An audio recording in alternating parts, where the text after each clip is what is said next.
Okay, let's talk about a document every single student gets, but honestly, very few of us really master. The syllabus. I want you to forget seeing it as just another piece of paper to file away. Instead, think of it as your personal roadmap, a powerful tool that's literally designed to guide you straight to success in your course. So let's dive in. You know the feeling, right? It's the first day of class, the professor hands out the syllabus, and your first instinct is to just stick it in a binder. Maybe you'll glance at it for the exam dates later, but that's about it. But here's the question. Is it just another document taking up space? Or could it be something more? Is it the actual guide for your whole semester?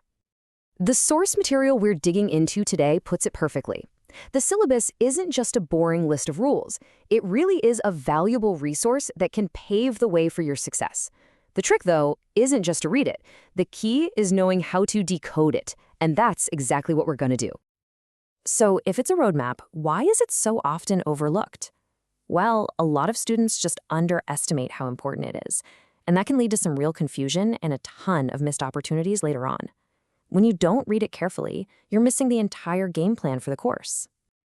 Let's get a super clear definition here.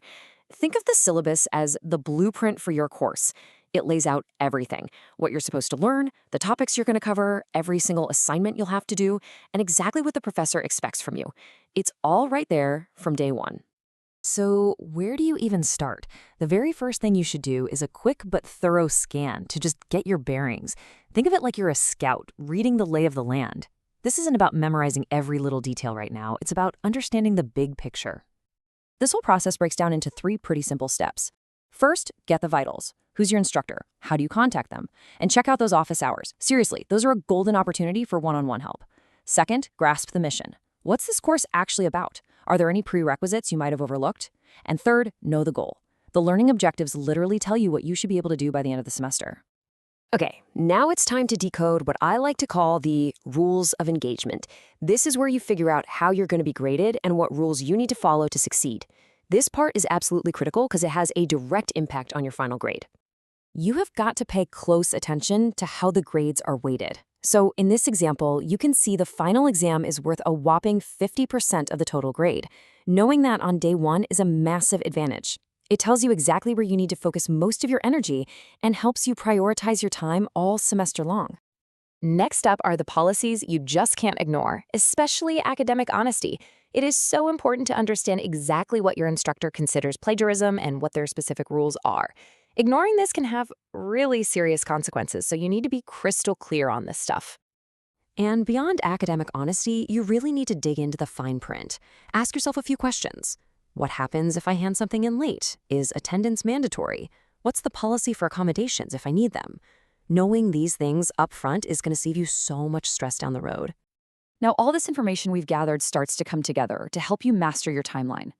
The syllabus is a fantastic time management tool, but, only if you actually use it. This is where you turn all that information into a real plan. Honestly, the single best thing you can do is take every important date from that syllabus and plug it straight into your personal calendar, your phone, your planner, whatever you use. This lets you map out the entire semester, from that first paper to the final project.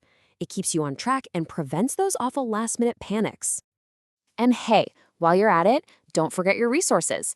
The syllabus lists every textbook, every article, every online tool you're going to need. The advice here is simple but so powerful. Get this stuff early. There is nothing worse than realizing the library's only copy of a book was checked out right before a reading is due. Okay, so we've scanned the landscape, we've learned the rules, and we've built our timeline. The final phase is charting your own course. This is where you pull everything together and build a personal strategy for success. You can build your strategy in 3 steps. First, look at that course outline and break all the material down into smaller, more manageable chunks. Second, create a study schedule that actually works for you, blocking out specific times to work on this course. And finally, and this is a big one, communicate. If anything in the syllabus is unclear, just ask your instructor. It shows you're engaged and that you're serious about doing well. So we come all the way back to this really essential idea. The syllabus is so much more than a document. It's your guide, it's your contract, and it's your roadmap. And once you learn how to decode it, you're empowering yourself to navigate your academic journey with a whole new level of confidence. You now have the tools. You can decode any syllabus that comes your way. The map is in your hands, laying out the path to doing great. So the only question left is, where are you going to go with it?